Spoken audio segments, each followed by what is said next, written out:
balance of payment or BOP atau neraca pembayaran internasional, yaitu pencatatan semua transaksi negara dengan negara lain yang meliputi transaksi internasional sebuah negara pada suatu periode tertentu, biasanya dalam 1 tahun. Ada 2 komponen penting BOP, yaitu yang pertama current account. Current account terdiri dari transaksi impor dan ekspor. Pada current account, ekspor dicatat sebagai kredit karena menghasilkan devisa bagi negara, sedangkan impor dicatat sebagai debit karena menghilangkan atau mengeluarkan devisa dari negara. Selain ekspor dan impor, ada transaksi lain yang termasuk dalam current account. Yang pertama yaitu pembayaran faktor, dan yang kedua unilateral transfer.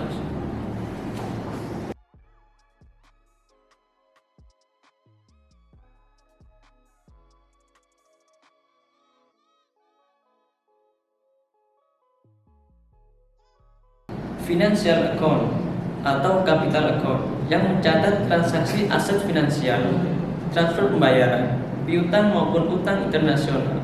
Ini mencakup pencatatan FDI atau PMA, pembayaran dividen, cicilan hutang, bunga atau utang, pembelian surat berharga, saham, dan lainnya. Financial account mengukur devisa masuk dan keluar seperti pada current account, di mana transaksi yang menghasilkan devisa dicatat sebagai kredit dan sebaliknya.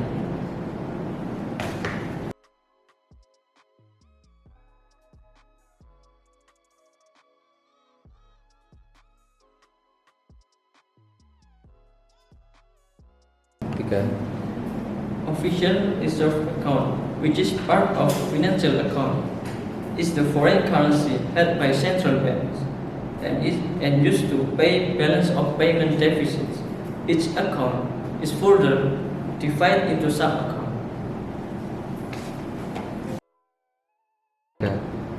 So now I will explain about foreign exchange.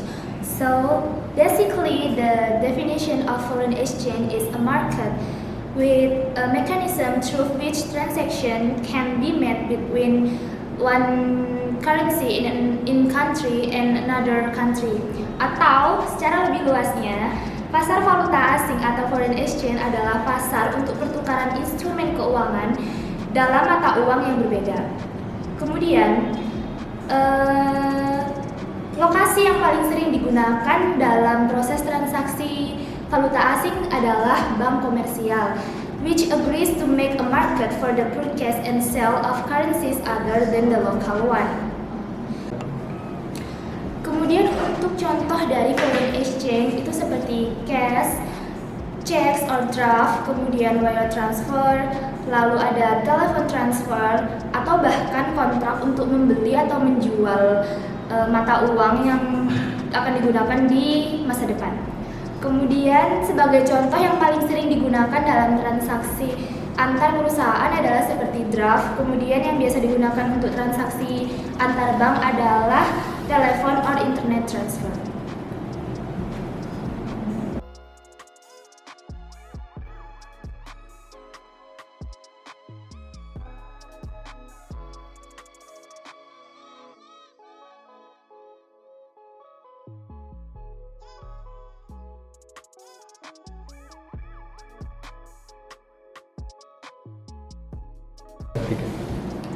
Lalu kemudian untuk foreign exchange market ini tentunya pasti ada partisipannya kan. Yang pertama itu ada individual participant, kemudian ada institution, kemudian banks and central bank. For the individual is, for example, individual importers use the foreign exchange market to obtain the currencies needed to pay their overseas suppliers. And then for the banks are the largest and most active participant in the foreign exchange market. Banks operate in the foreign exchange market through their traders. And then now, foreign exchange broker.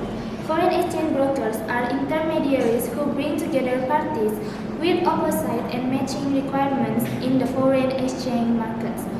Brokers also perform another important function.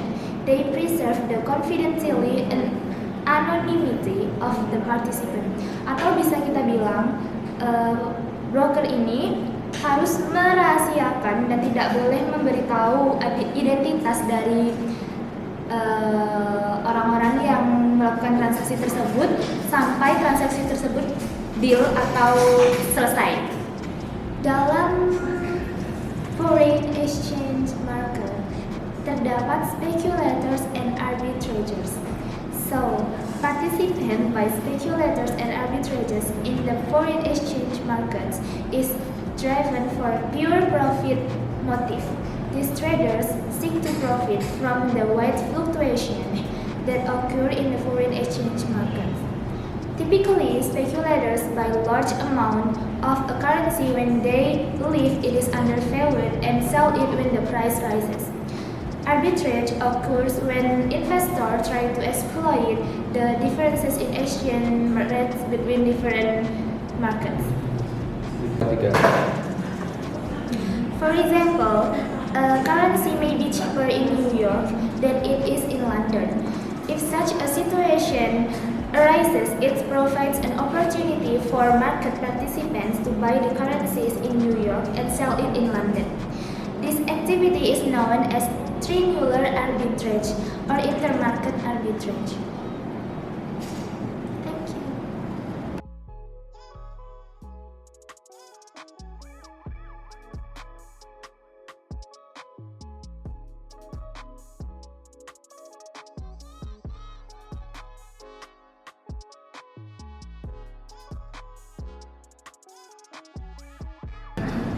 The forward market consists of transactions that require delivery of the currency at agreed on future date.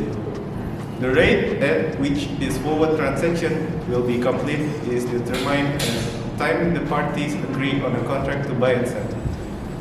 The time between the establishment of contracts and the actual exchange of currency can range from 2 weeks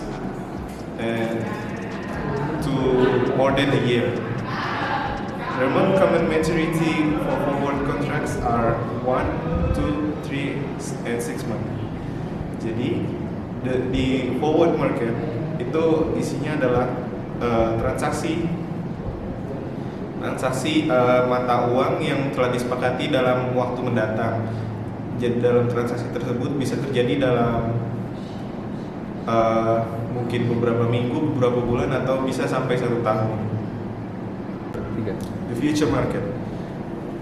The foreign exchange futures contract is an agreement to buy or sell fixed amount of foreign currency for delivery at fixed future date and fixed dollar price. The main difference between future and forward contracts in the United States is that future contracts have fixed size and pre-established maturity dates. Also, future contracts are available for only a few currency and only if a buyer and a seller can be found at that time. Okay. Foreign exchange rate. A foreign exchange rate can be defined as the price of one currency expressed in units of another currency. Many journals and newspapers report foreign exchange rates either daily or periodically. Protecting against exchange risk.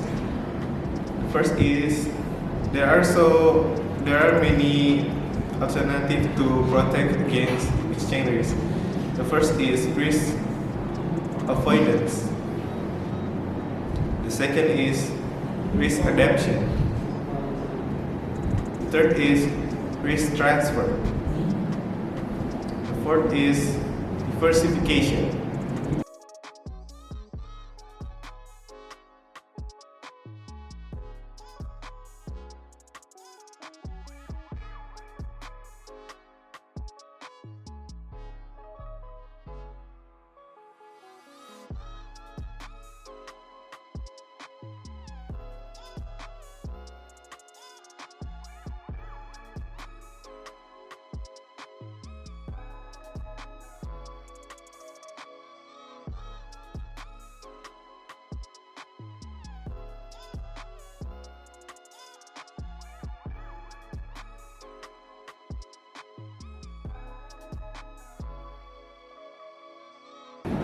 So, guys, today we are here to talk about the case print management company.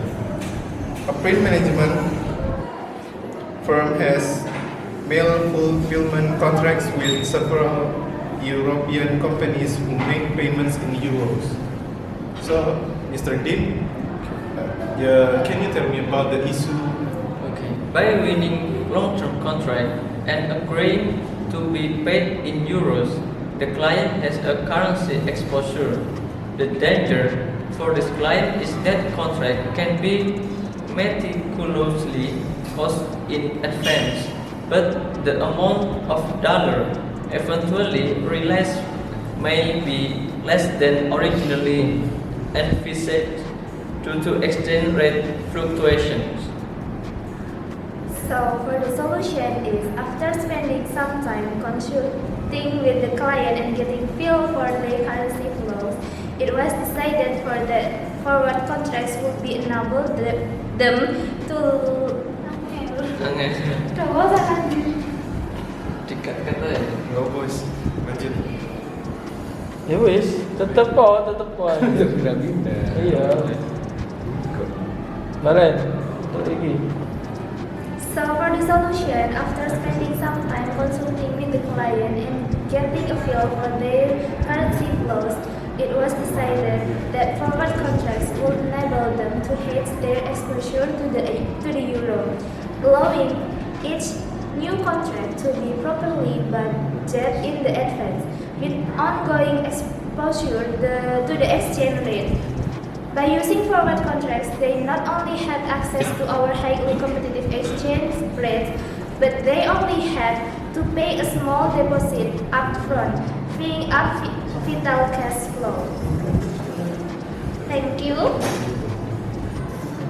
And this is the last explanation from us.